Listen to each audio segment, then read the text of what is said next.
有咬口嗰啲肉。咁啊，一個原因就係因為鵝髀啦，第二個原因咧就係因為佢靚啦嚇，佢品質唔同啦嚇。嗱呢嚿咧睇上去可能會索多啲汁。呢條瀨粉咧，我有請教過，其實佢做法咧就係一種瀨嘅方法，整個粉團咁，然之後咧擺個器具上邊，將啲粉咁樣擠出嚟，所以就叫瀨粉。現在就綁定是吧？是點這裡？你之前綁定了嗎？沒綁定吧，我不知道啊。那你肯定要綁定。綁定。來，把你那個洋葱頭給我看，好。哦，咁樣擺落。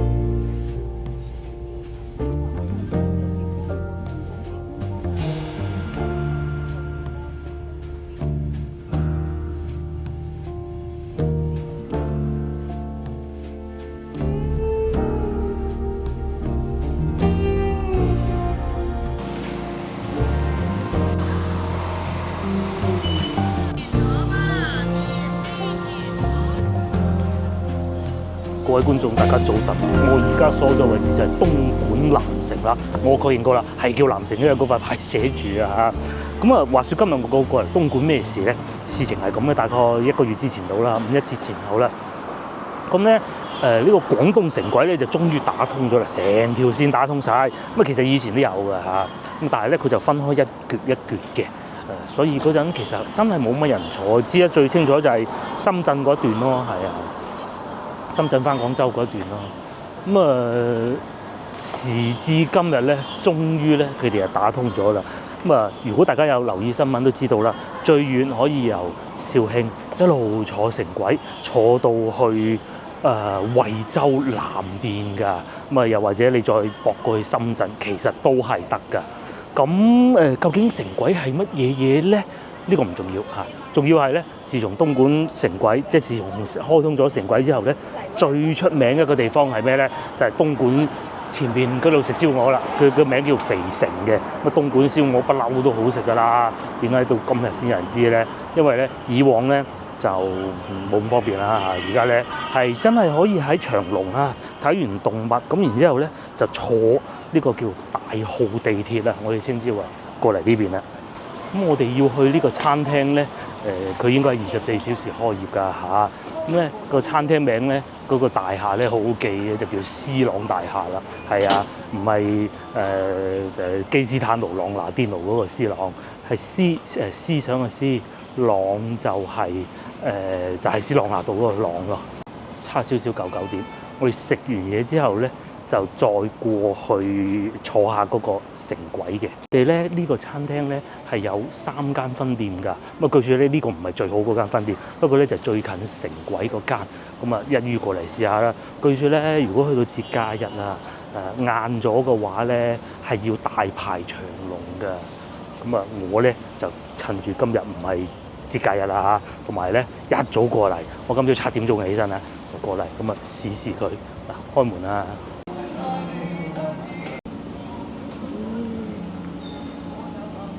咗嚟餐廳呢度啦，咁然之後咧，而家呢個時間9點鐘啊，咁啊好多客人咧都係食早餐時段嘅，咁佢裝修係真係好靚㗎。咧天下間所有嘅美食博主啊、YouTuber 都係好唔中意嘅，就係音樂太大啦。佢哋呢度咧，除咗係有音樂以外咧，同埋係勁大嘅，所以我要不停講嘢嚟墊住嗰啲聲咯。仲大聲過咧，翻到去的士司機架車上邊嗰啲音樂咯，好誇張㗎嚇。咧就同大家讀下餐牌啦。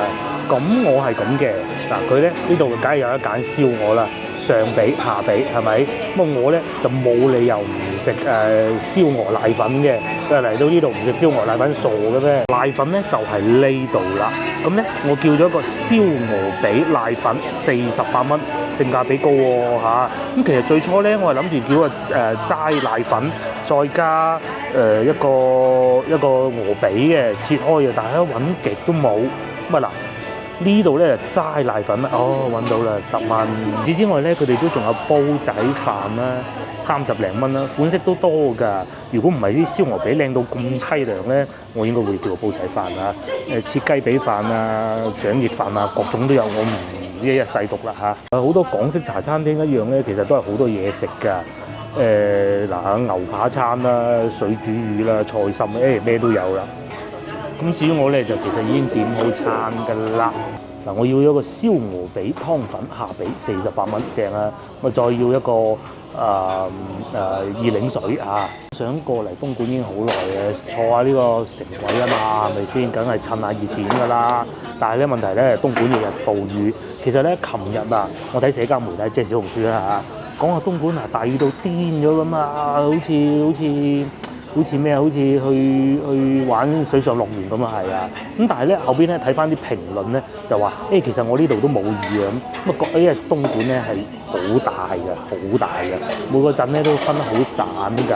有啲似香港啊，譬如香港北區落雨，但係南區咧未必有雨啊嘛，就大概就係咁嘅意思咯。呢一度咁啊，佢話今日咧係有大到暴雨，應該凌晨3點鐘就開始落㗎啦，但係咧一路都未落咯。一點咧，大家需要留意到嘅咧就係東莞呢度啊，佢哋嘅餐廳裏邊咧係允許抽煙㗎，咁啊因為咧台面係有擺煙灰缸嘅，咁啊因為每個地方執行都唔同。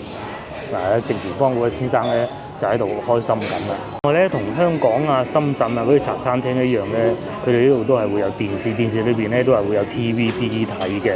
咁咧係唔係本地版本嚟嘅？係香港版本嘅。其實就到咗啦。首先咧科普一下先啦嚇，點解個湯底咁嘅色嘅咧？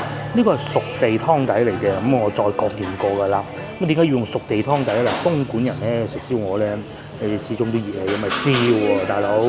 咁咧，所以咧就要飲翻啲涼茶。咁有啲做法咧就會擺壺涼茶俾佢台面自己浸嘅。有啲咧就係湯底直接用生地或熟地，每個鎮咧做法都唔同嘅嚇。有啲係用生地嘅，有啲係用熟地嘅。咁呢度係用熟地嘅。個燒鵝正喎，48蚊唔貴喎，成隻髀喎，好似咧廣州嘅白切雞咁嘅。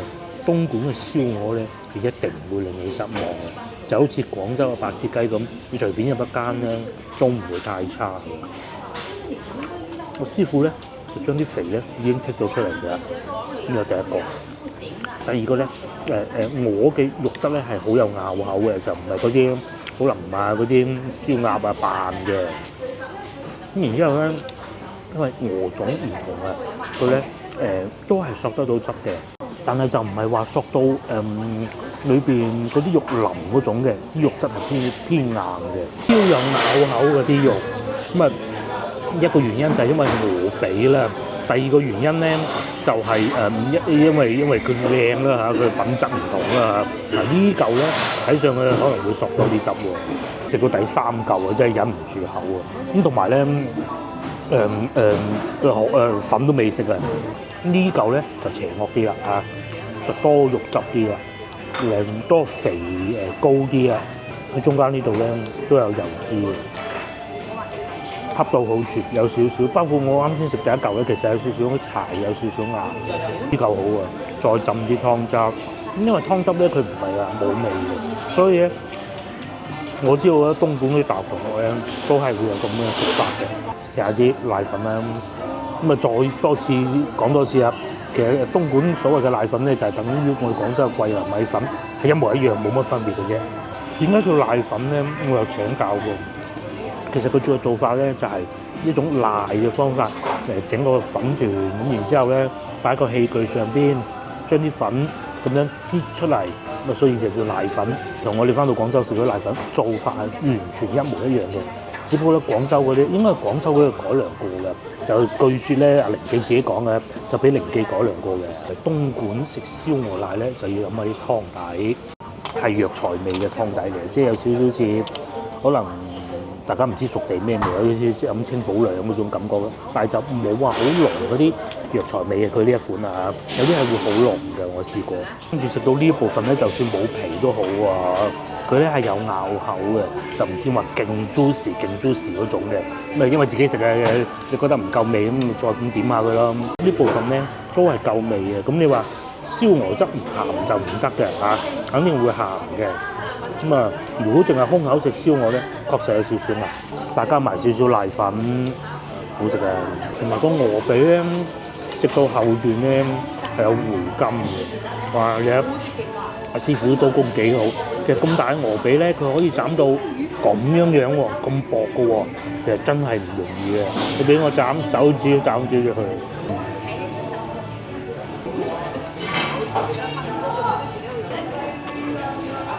大家睇上個店，我覺得超好超好。首先咧，48蚊燒鵝，咁我要咗杯凍熱檸水啊，怕太油膩，咁真係有啲油膩嘅嚇。佢冇落嗰啲酸梅汁啊，咁咧，但係食起身咧又有個湯底解膩嘅，都冇問題，超好。甚至乎可以講咧係我喺東莞食過最好，真係可以咁講，仲好過我同學帶我去過嗰啲，真係嘅。而且咧仲有個事情咧就係、據説啦，呢一間啊，佢有3間分店嘅，呢一間咧出品最差嗰間嚟㗎啦，咁犀利嘅喎。落嚟趁住冇雨，我就想去坐下城軌，咁啊就坐1個站嘅啫。地圖顯示咧喺正前方嘅，咁我就打算先去完城軌，咁啊再翻嚟呢邊，然之後咧再帶大家喺附近行下嘅。咁喺呢度入去咧都有好多酒店啊、各種啊餐廳嘅。就話啦點解你唔直接坐翻廣州？有個問題係我係揸車過嚟嘅嚇，冇辦法啦嚇。站名我而家去緊呢個站就叫做西平西站。咁喺呢度附近咧，仲有地鐵站嘅，咁所以咧，大家睇上去啊嚇，冇話好似以往我哋見到東莞嗰啲好城鄉結合部嘅感覺，係更有城市嘅感覺㗎。係咧，如果想去，我哋上次咪我有一次一個人去東莞，咪住嗰個酒店，個酒店裏邊咧，因為佢國際酒店，仲可以上到 YouTube 嘅嚇。嗰度咧，其實喺呢度坐地鐵站咧，2個站就到㗎啦。咁嗰度叫奇峰山公園，咁行過去地鐵站行過去酒店咧，亦都唔係好遠。又或者你想上去公園都得嘅。如果你要去我哋上次去過嗰個好高東莞最高嗰2棟樓咧，都係坐地鐵一條線，唔使轉線都去得到嘅。咁至於我依家咧，就先去坐下城軌先。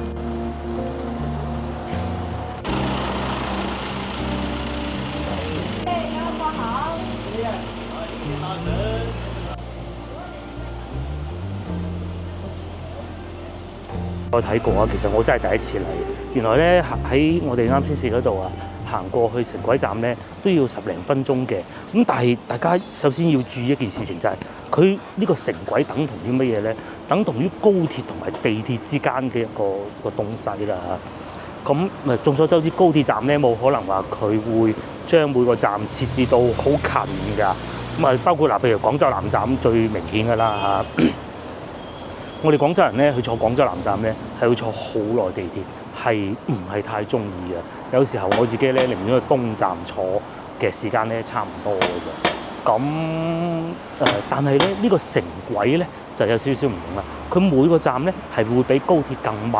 咁正因為咁咧，佢係可以起喺市中心啊，就唔需要話起到老遠咁樣同地鐵接駁更緊密。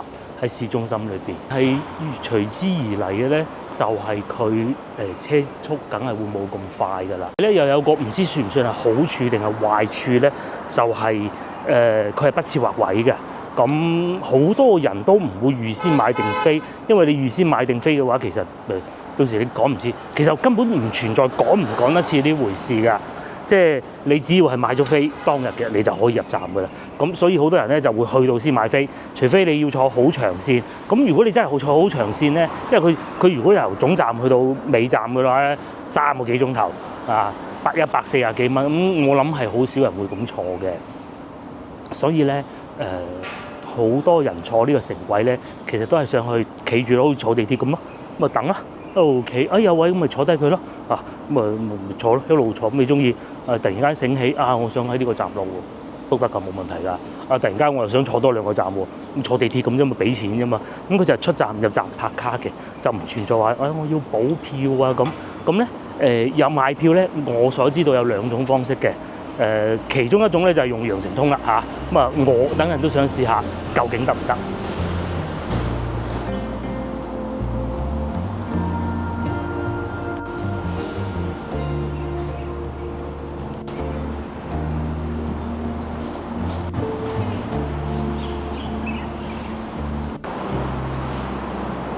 咁我哋就過咗一個人嚟呢邊啦，呢度大家睇唔睇見西平西站？咁正前方大家再睇下，係咪咧喺個霧裏邊咧就有嗰幾棟樓，就係東莞最高嘅大樓啊！之前咧同大家去過㗎啦。咁嗰度咧就商業化啲咯，多啲寫字樓咯。如果大家唔中意睇寫字樓咧，就可以翻過嚟呢邊嘅。呢度咧就係城際嘅入口啦。咁咧我就喺度入去。咁啊同埋既然都嚟到啦，又睇下佢嘅運行時間啦。嗱，呢個站叫做西屏西站，係大站嚟嘅。咁啊，往小金口啦，就朝頭早7點鐘開車，往肇慶都係7點啦。夜班車咧就10點半。呢個咧就係個線路圖啦，哇，幾精彩啊！如果讀晒咧，咁啊又到聽朝㗎啦。有啲咩站啊？可以去到番禺啦，去到長隆啦，係咪？呢個番禺應該就係番禺廣場嗰個站啦，冇錯啦，22號線啊嘛。咁即係番禺廣場嗰個站咧就最勁啦，又有城軌啦，又有地鐵有2條啦，好多㗎。咁至於我哋而家咧就喺呢度嘅，喺呢度嘅。咁如果再要去香港嘅話，應該係去到呢度嚇，東莞西站坐翻2個站，然之後咧就一路坐呢個叫做嗰啲字印得可能急啊，可能印得唔好啊。佢呢個咧就叫莞心城際，即係去深圳㗎啦嚇。咁啊廢話少講啦，我哋落去坐1個站。咁我計劃係坐到去道教啦坐1個站。切記啦，如果你要嚟呢度坐車嘅話咧，千祈唔好預先買定飛嚇。而家講個古仔啊，我阿爸阿媽我都講過啦，佢哋喺肇慶置咗業㗎啦嘛。咁佢哋都係會喺廣州南站坐城際翻去嘅。咁然之後咧，佢哋係唔會預先買飛㗎。佢哋係會去到差唔多到啦先買飛，因為咧即係唔想我老豆一日企到去嗰度，所以先買飛嘅啫。如果唔係嘅話，完全可以就揸住張羊城通拍卡，咁就入去㗎啦。咁啊翻到去肇慶咯嚇。咁呢度咧亦都係一樣嘅。至於我咧已經準備好我嘅羊城通啦。但係各位觀眾，如果翻到嚟嘅話，你冇羊城通點辦啊？咪現場買飛咯。我哋去坐火車差唔多啦。咁大家睇見上邊寫住售票處檢票口，同埋佢哋呢度咧係會嗱，就係呢個位置換乘2號線啦，即係東莞地鐵2號線。所以點解話呢個係一個大站？喺東莞嚟講啊，係一個大站。咁除咗呢度以外咧，就仲有莞城南啊嗰度啊，即係換過去莞心城際嗰度都係一個大站嚟嘅。呢度就好寫住好大隻字東莞啦。咁啊，好多人咧，因為新啱開呢個城軌啊，所以咧係唔識路嘅。咁再嚟之前啊講過咧，呢度係由廣州地鐵運營㗎，所以咧連啲廣告咧都係廣州地鐵地產嘅廣告嚟啊，琶洲 CBD 不限購係咪？種感覺咧就係除咗大以外咧，其實同我哋翻到去廣州地鐵咧係真係好相似啊！嗱，呢度仲有啲公仔啦，咁啊講東莞嗰啲公仔嘅，嗰度咧就賣飛嘅。我就嘗試一下揾自助機，嗱呢度咧就係賣飛啊！嗱呢啲機咧同我哋平時喺地鐵嗰啲機有少少唔同，但係咧同買火車票嘅咧係相似嘅。咁咧首先第一個，因為咧坐呢啲車咧就唔似話坐城市嘅交通啦嚇，所以咧你係要拍你嘅證件嘅。等我睇下咪先嚇，購電子客票。確認，咁然之後我就揀去麻涌咁咧就普通，嗱呢度寫住普通啦。然之後咧揀翻今日，咁就撈緊啦。然之後我咧就揀呢個車次，下一步。咁佢咧默認係揀無座㗎。即係嗱，係咪呢度咧就已經講啦，身份證啦、通行證啦、港澳通行證啦，同埋外國人嘅永久居留身份證嘅，咁我唔買啦。而家咧就知道點樣可以買飛，然之後嗰度咧係仲可以有工作人員指引嘅，就嘗試用我嘅羊城通去乘坐啦。咁啊呢度要過安檢，我過咗安檢再同大家慢慢講。同我哋坐地鐵咧係唔會有時間表㗎，咁但係咧坐城軌咧係有可能有時間表，所以咧佢哋好快啊。咁綁定過啦，現在就綁定是吧？是點這裡？你之前綁定了嗎？沒綁定吧，我不知道啊。那你肯定要綁定。綁定。來，把你那個羊城通給我看，好。哦，咁樣擺落去，在羊城通都沒有的話，怎麼辦呢？那下載軟件都可以怎麼做成這好，或者你買票都可以啊。嚇，嗱我咧就做完驗證啦，咁而家咧就嘗試入站，睇下得唔得先。可以啦，真係得啦嚇。咁咧，因為我咧係用 Apple Pay 擺咗個羊城通落去㗎，先頭咧經過一個短2-3分鐘嘅步驟咧，就已經完成到㗎啦。我咧佢哋都會有工作人員指引嘅，咁我同佢講話我廣州嚟嘅喎，不過其實我係未用過羊城通個 app 㗎嚇，我唔會用嗰個 app 嚟坐車。咁佢哋都話其實冇所謂㗎。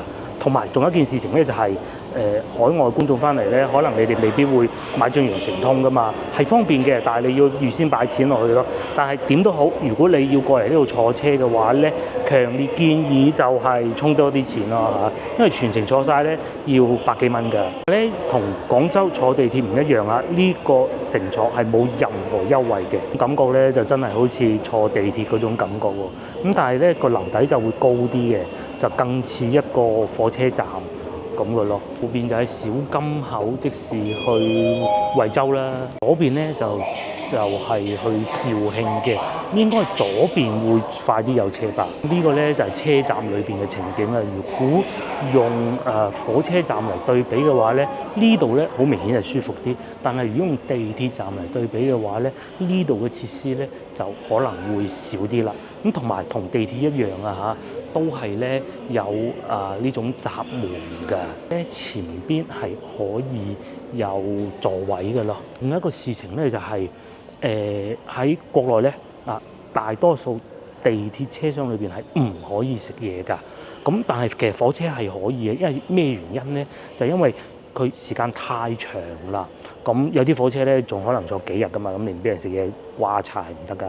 所以咧，究竟呢個俾唔俾食嘢，我唔知啊，我真係唔知啊。喂，但係一入到車廂就睇得到㗎啦。但係有個問題就係，如果我哋坐地鐵咧喺廣州咋嚇，佢係可以睇得到架車仲有幾耐先到㗎。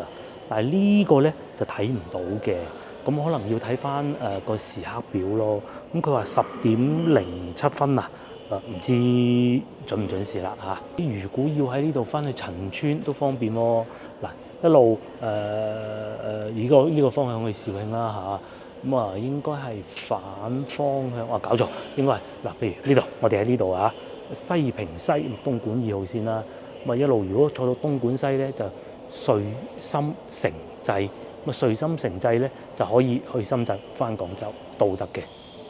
甚至乎再去蓮花山一路去順德北都可以，幾方便嘅喎。但係乘客比我想象中多。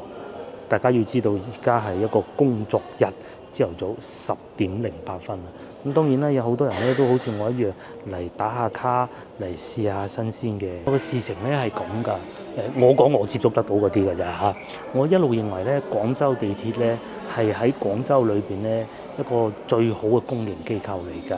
咁無論服務態度同埋佢哋唔會話好馬虎了事，做嘢都係好認真嘅。咁每樣嘢都係好有標準嘅。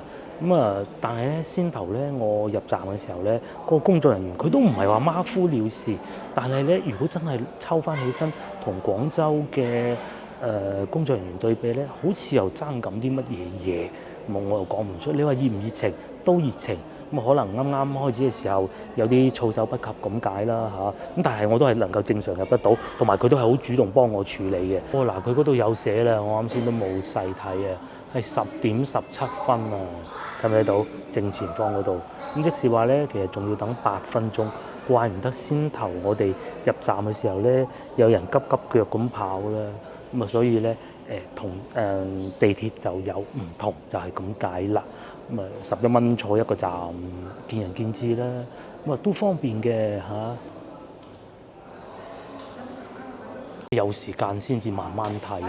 原來咧，大家睇唔睇到嗰度寫住快車停靠站？睇唔睇到？咁意思即是咩咧？嗰個有個唔係空心嗰個藍點嗰啲站咧，譬如話東莞西咁先算啦嚇，咁咧就係快車啦。咁佢快車慢車咧係有分別嘅。咁如果等陣我嚟到坐嗰部係快車嘅話咧，即是話我就要去東莞西啦。另外大家再睇下，如果大家一路有睇我哋影片都知道啦，其實廣州地鐵咧工作人員咧，佢哋自己有個花名叫小黃人嘅，即係佢哋工作服咧係黃色衫嘅。喺呢度咧都係黃色衫嘅，但係咧啲廣播嗰啲聲咧係一模一樣，係同一個人嗰把聲嚟嘅。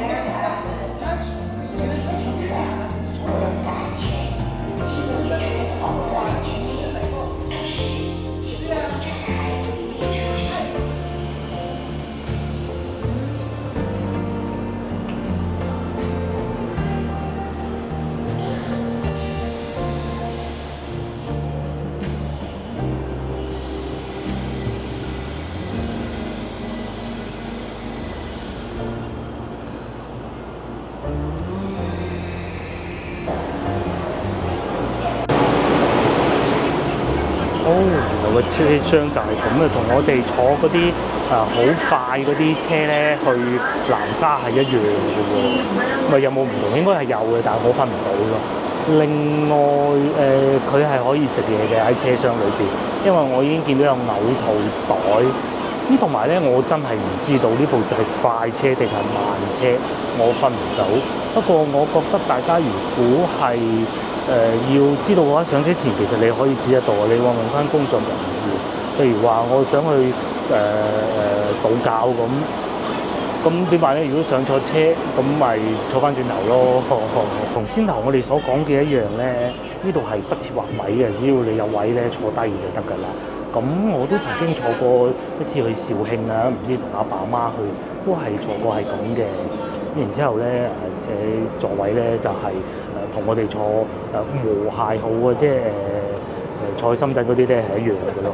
旅客，歡迎乘坐廣東城際，廣東城際範圍內全程禁煙。以列車與站台之間的空隙。尊敬嘅旅客，廣東城際範圍內全程禁煙。上落車時請注意列車與站。Dear passengers, welcome to take Guangdong Inner City. Entire journey. Please pay attention to the gap between. 我坐喺車廂裏邊啦，咁啊梗係好舒服，舒服過坐地鐵好多。位就肯定夠㗎啦，除非好多人嘅啫。咁但係咧，就算滿座都好咧，咁其實都係有得扶㗎。係可以有企位嘅，就唔會話坐位滿晒唔俾坐，唔俾上車，冇咁嘅。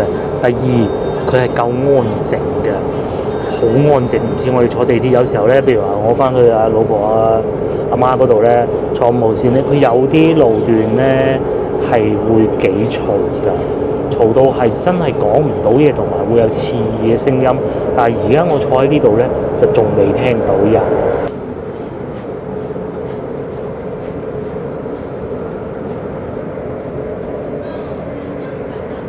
車廂裏邊咧係有洗手間嘅，因為咧總用時最多可能去到3個幾鐘頭。如果冇洗手間咧，乘客係唔好嘅，唔似話坐地鐵咁。地鐵啊都係個別車站啊、月台啊先至有洗手間啫嘛。呢度咧就車廂有洗手間，但係咧我就見唔到有熱水，同埋我可以見到個車速咧係去到140㗎。咁啊，而家應該就係呢趟列車咧最快嘅時間嚟㗎啦，最快嘅時速嚟㗎啦，150最高係可以去到。咁啊，正如先頭所講啊，大好地鐵就係咁解啦，即係好似坐地鐵咁咯，只不過就座位會闊落啲啦，每個站間隔會長啲啦，然後咧都會係出嚟路面嘅，咁啊係挖隧道貴啊嘛。如果咧路面咧徵地唔係太麻煩嘅咧，其實路面修建地鐵咧快又快啲啦，平又平啲啦。我先頭所講啊，因為我架車咧係停咗喺食燒鵝嗰度隔離嘅，我就唔會坐翻去番禺。其實如果今朝咧係可以嘅話咧，我真係可以坐到去番禺再過嚟嘅。咁點解我冇咁做咧？嗱，俾大家睇下。我都搞錯啊！原來喺番禺過到嚟咧，佢分兩款車㗎。最初咧我睇咗52分鐘，我諗哇52分鐘好耐喎，因為我哋去番禺廣場都唔係好快嘅。原來咧只要你時間走得啱咧，係可以坐到呢個快車，只需要32分鐘啊！咁使嘅錢係一樣嘅喎。譬如好似呢個咁啊，10點31分，咁啊嚟到西平西啦，30蚊仲平過我開車高速公路費啦。原來已經嚟到道教啦，咁啊真係方便。不如我嘅車就擺咗喺嗰度，我而家坐翻番禺啦。或者咧。The train is about to arrive. Passengers to get off the train. Please get ready in advance.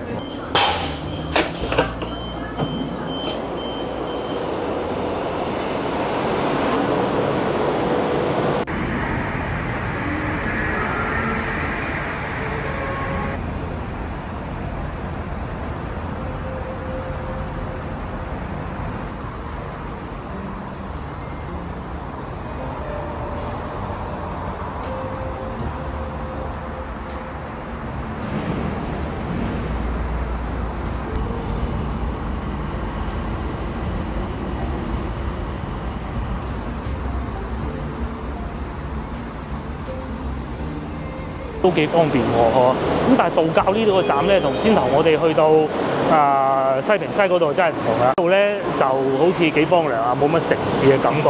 咁都係嘅，道教咧比較近廣州廣州同埋東莞其中嘅中間啦嚇。所以咧感覺上梗係冇市中心咁多高樓大廈嘅。咁接落嚟咧，我依家咧就過翻去對面，坐翻一個站，就翻去先頭嗰度攞翻我架車啦。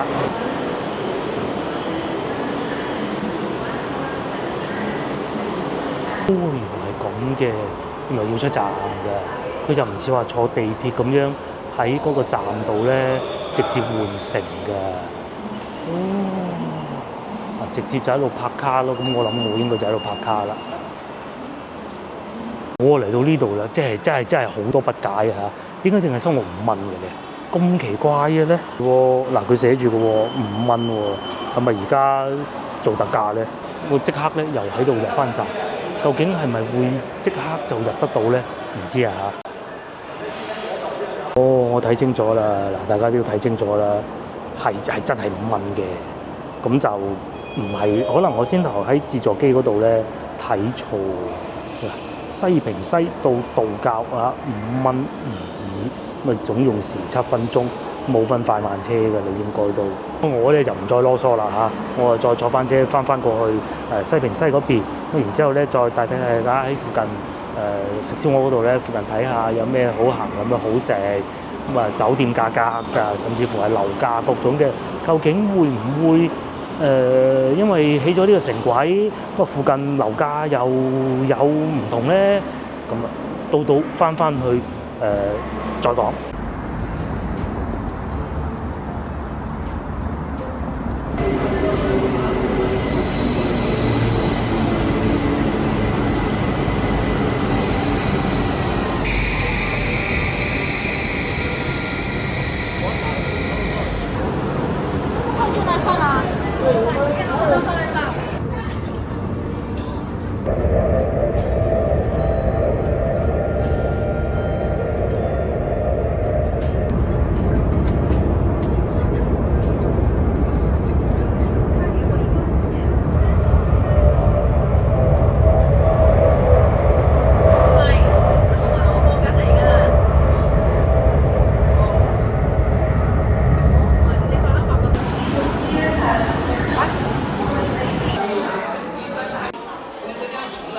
翻到嚟啦，咁接落嚟呢一部分咧，我就教下大家點樣喺我而家呢度一出咗站，西平西站點樣去食燒鵝瀨粉嘅。然後咧，我係行另外一條路過嚟嘅，千祈唔好嗰個方向咧行到你驚，最好咧行地鐵站呢度過去。要過嚟地鐵站呢度睇下，佢嗰塊牌咧係有寫嘅，因為上邊嗰條路咧係一條大馬路，嗰啲車咧係行得好快，一定要行地下通道，但係地下通道咧係好難行㗎。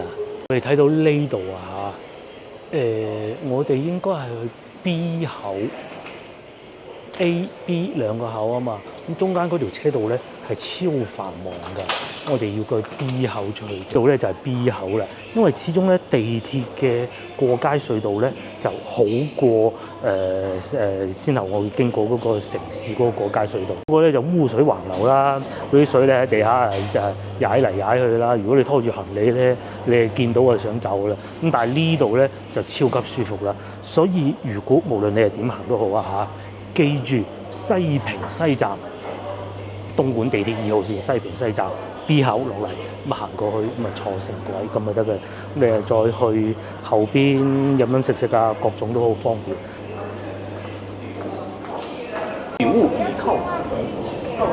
大家講下古仔嘅。咁以往咧呢個城軌未連通之前咧，其實佢作用真係唔係好大嘅啫，分開橛橛。但係時至今日咧，連通咗之後咧，有好多事情咧就可以實現得到啦。譬如話我哋東莞嘅同學咁先算啦嚇，佢係大朗嘅，大朗有城軌站啊。坐城軌上廣州揾我啊，食餐飯再翻嚟東莞，咁其實係可行嘅。大朗上車，然之後坐城軌去到番禺廣場，咁番禺廣場坐地鐵3號線咁咪得咯，係嘛？係幾方便嘅，甚至乎你話喺呢邊住去廣州翻工得唔得？都唔係唔得。如果以往咧，你唔揸車咧，你就唔好考慮啦。至於先頭嗰個位置，就係我哋去坐城軌嗰個方向啦。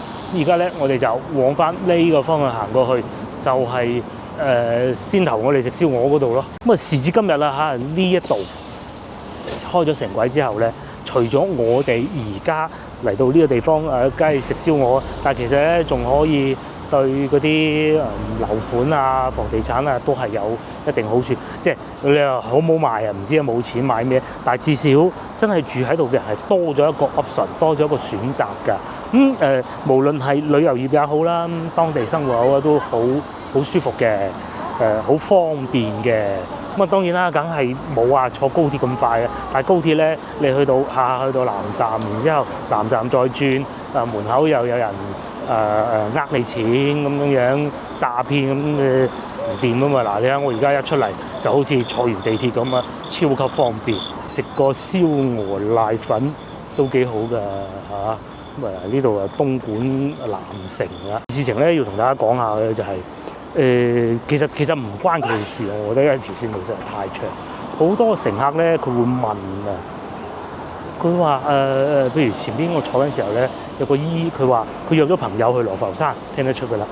佢話羅浮山點去啊？咁我就係地鐵職員咧係完全唔知嘅，咁佢只能大概係即刻用手提電話查。咁你話啊，佢哋未做好培訓喎，喂大佬咁長條線，你話廣州就熟啫，係咪？番禺你問我去邊度，啊職員話我梗係知啊，但係你話去到羅浮山咁。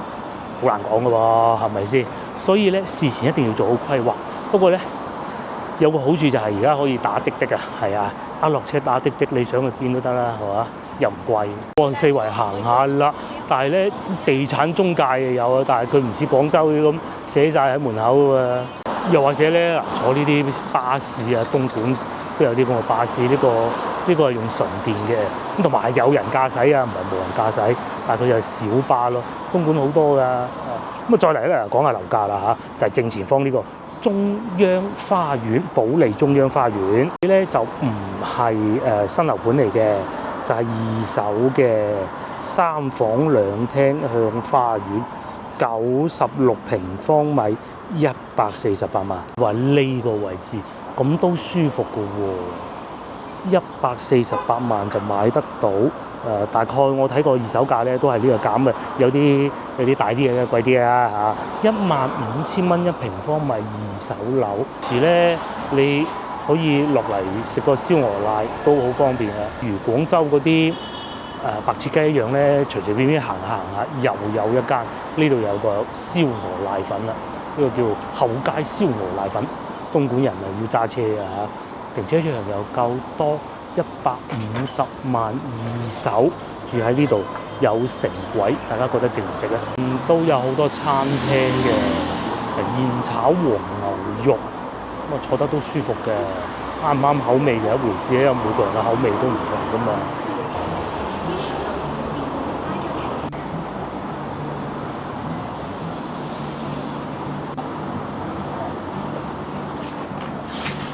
頭咧就帶大家睇個右邊呢個樓盤啦，15,000蚊二手啊，咁啊佢叫保利中央。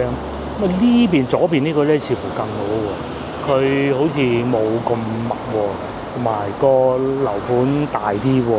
咁我咧又簡單睇咗一下佢哋嘅價格啊嚇，咁啊呢邊咧就貴得多啦，當睇唔到啊，讀俾大家聽啊。佢係06年落成嘅一個樓盤嚟㗎，咁咧200萬啊，要22,000蚊一平方米啊！哇，東莞即係呢度係城區嚟㗎嚇，嗰啲樓價咁驚人㗎嚇，冇錯啦，就係呢個啦，呢個叫做新中銀，唔知係咪咁讀啊？金色華庭，上邊呢度寫仲要3萬5，應該係啱開賣嗰陣吧嚇。總之呢度二手咧就要200萬，咁啊11層樓。高嘅99年，我明啦，99年呢個咧就賣緊2萬5，但係咧如果再新啲嘅啲06年進攻嘅咧就賣緊3萬5，大家覺得值唔值咧嚇？我就覺得好貴，3萬5係即係睇你點睇啦嚇。翻到去廣州龍津路啊嗰啲其實都唔使啊，2萬9啊，1萬9啊，唔好意思啊講錯，1萬9啊。我當然啦，住嘅質素唔同啦，不過嗰度係廣州，呢度係東莞咯。慢慢往前行就會翻到去先頭我哋食燒鵝嗰度㗎啦，一路行一路講，其實都幾方便嘅。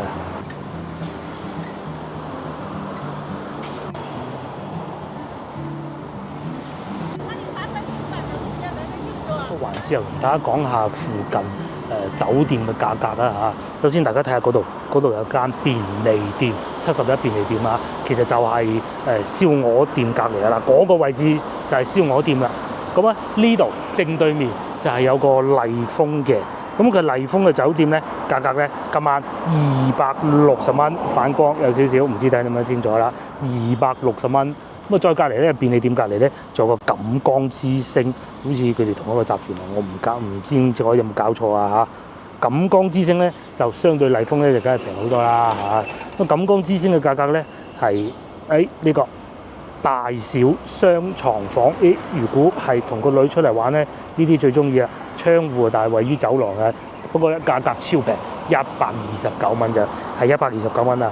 就正喺食燒鵝嘅樓上啦，咁啊再嚟咧，仲有呢度正前方，阿叔叔阿姨遮住咗啦，城市便捷酒店，東莞西平地鐵站行翻去獅頭城軌咧，慢慢行5分鐘到咧，咁咧佢嘅價格咧。係咁嘅，172蚊。因為我覺得咧，城市便捷酒店咧就比較折中㗎，172蚊。OK， 城市便捷酒店就比較折中嘅。咁啊最好我講呢度附近嘅嚇，應該梗係麗豐啦。咁啊如果瞓一晚就走嗰啲，咁啊住錦江之星咯，錦江之星都唔差㗎。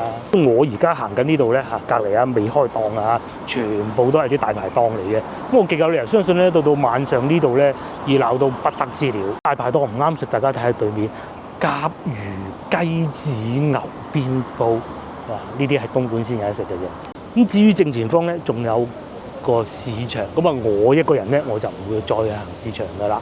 咁啊喺呢個方向過去咧，其實都仲有好多餐廳，好方便嘅。再嚟，甚至乎啊，真係再諗下，如果真係翻嚟呢度住，咁計咧，其實仲有中國電信。琴日咧，我又去問過中國電信喎，其實咁啱去到啫，我就問如果揸香港人咁先算啦嚇，揸通行證能唔能夠開電話卡咧？咁工作人員俾我答案係肯定可以。冇理由唔得㗎，係咪先？外國人都可以，香港人唔得。佢話不過價格咧就可能會貴啲，咁但係實際係點咧？因為貴嘅定義咧每個人都唔同嘅嚇。咁究竟係長翻嚟玩啦，有個流量包啊，平時打到電話就得咧，係點咧？喂，你哋自己選擇啊嚇。我自己用緊一個中國移動嘅套餐，19蚊咯嚇。我好多套餐係新嘅，19蚊有一個，咁10個 G 1個月。打電話就冇嘅，1分鐘都冇。不過要打都係2毫子1分鐘。其實我呢個 plan 幾好㗎嚇，即係10個 G 咩都夠用啦，唔用輸晒1分錢都用唔到啦。19蚊啫嘛，好似賣緊廣告咁啊嚇。對面咧又有市場啦，係幾方便嘅。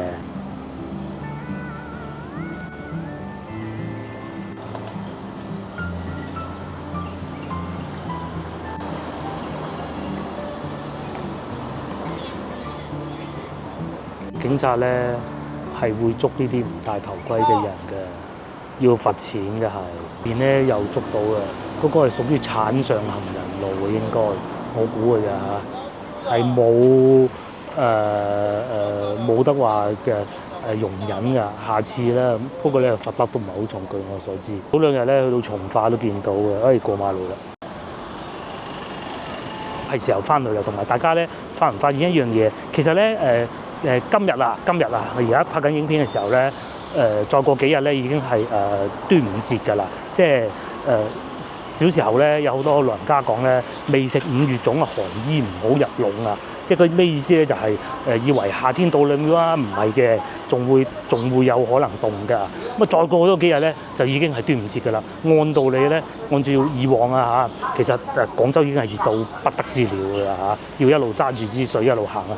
而家係唔使，係有冷空氣。琴晚沖涼嘅時候咧，咁我開多咗半邊窗咧，佢老婆都話：點解你開咗冷氣咩？其實唔係，係冇開嘅嚇。咁同埋咧，去到從化嗰啲據說啊，依家仲有冷空氣添，好鬼凍嗰種嘅，好反常啊！今年啲天氣，所以雨水特別多。包括我今朝過嚟嘅時候咧，我其實諗咗好耐啊嚇，因為接落嚟嘅行程咧就唔容許我再過嚟嘅。咁啊所以今朝究竟嚟唔嚟咧？東莞聽講話好大雨喎，咁好彩一滴雨都冇。於呢度咧就係市場啦。咁啊，正如先頭所講，市場我唔入啦嚇，不必了，我又翻去啦。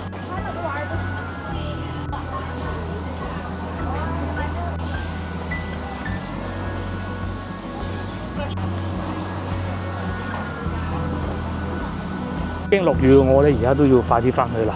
幫忙 share 我影片俾你嘅朋友，同埋幫我點個 like 啦。接落嚟我可能會去多更多嘅地方玩，同埋呢個城軌係會有幫到嘅地方嘅嚇。好似今日呢度咁食燒鵝瀨粉，真係好正。不過咧就燒鵝瀨粉唔貴，嗰杯熱檸水就貴啦，15蚊。下集見，幫忙 share 我影片俾你朋友，同埋幫我點個 like 啦。拜拜。